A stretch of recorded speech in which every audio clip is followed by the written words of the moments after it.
চাই। আমি ডাক্তার নিবেদিতা সরকার। আর আমার রোগী আমার কাকু হন। কিছু কথা আপনাদের মাঝে বলতে চান। উনি কতটা অসুস্থ ছিল, সুস্থ হয়েছে সেই সম্পর্কে। হ্যাঁ, তার সঙ্গে আপনারা দেখুন, কথা বলুন।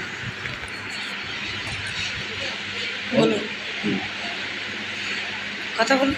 হ্যাঁ, আমি আমার এই মার এখানে এসে কিন্তু আগে তো অনেক ডাক্তারের ওষুধ কিন্তু খেয়েছি, তাতে কিন্তু পরিবর্তন হয়নি। নিজের মামারাও কিন্তু বড় বড় ডাক্তার, সেখানেও বাদ দিয়ে আমার মামনির এখানে এসে আমার 12 আনার থেকে সেখান থেকে কিন্তু আমার 8 আনা আমার রোগ কিন্তু ভালো হয়ে গেছে। সমস্যা কী ছিল?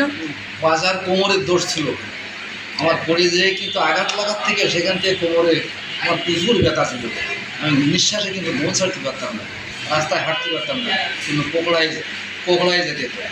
আপনার বাসা কোথায়? কালীতলা।